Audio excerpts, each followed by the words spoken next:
যে এখানে যে ব্যবসায়ীরা আছেন আমাদের পঞ্চগড়ের অনেকেই অনেক সফল ব্যবসা চেম্বার আছেন, সাবেক সভাপতি আছেন, আরেক সভাপতি আছেন, আরো চা শিল্প ছাড়াও আরো অনেকগুলো শিল্প আমাদের এই পঞ্চগড় কিন্তু এখন বাংলাদেশের মধ্যে অনেকে যেমন একটা পর্যটন কেন্দ্র হয়ে দাঁড়াচ্ছে। সেক্ষেত্রে কিন্তু আমার বিশ্বাস যে আমরা যদি ব্যবসায়ীদের স্বর্ণাপন্ন হওয়ার পরেই শেষে যখন আমরা দেখবো যে না এখানে অপ্রতুল হচ্ছে, তখন আমরা রাজনীতি দলগুলো আমরা তখন সেইখানে আমি মনে হয় আমরা ওইভাবে কন্ট্রিবিউট করতে চাই এবং আমরা কন্ট্রিবিউট করতে আগ্রহী। 20 জুলাই 2024 সাল থেকে আমরা এখানে ডিপ্লয়েড আছি।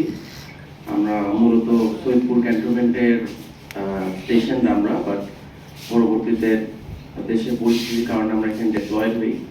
প্রথমত আমরা যুব উন্নয়ন কেন্দ্রে ছিলাম, বাট ওইটা যেহেতু শহর থেকে একটু দূরে, মানে আউটস্কার্টে, এবং যে কোনো অপারেশনাল রিকোয়ারমেন্ট ফুলফিলমেন্টের জন্য সময় বেশি লাগতো। তার জন্য আমাদের প্রয়োজন ছিল শহরের ভিতরে কোনো একটা লোকেশনে যেখান থেকে ইমিডিয়েটলি আমরা লঞ্চ করতে পারবো আমাদের অপারেশন। ওই হসপিটালটা শুধু একতলাই আমরা ইউজ করি, that means on the ground floor.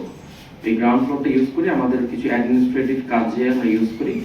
মূলত আমাদের মেইন ইউজটা করি হচ্ছিল ওই মেইন বিল্ডিং এর পিছনে একটা বিল্ডিং আছে যেখানে মোস্ট প্রবাবলি হসপিটালের নার্স এবং ডাক্তারদের অ্যাকোমোডেশন মোস্ট প্রবাবলি ছিল। আমরা যেটা মানে পরশুদিন থেকেই শুরু করছি আর কি, পরশুদিনও একটা মিটিং করছি, গতকালও আমরা হাসপাতালে সারাদিন ছিলাম।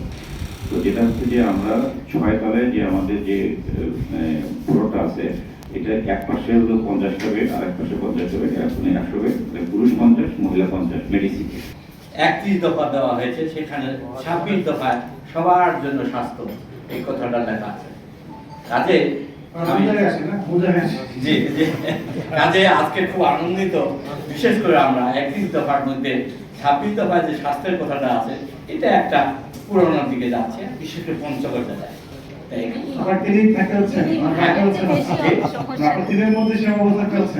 মনে হয় যে বলে না ঠিক আছে।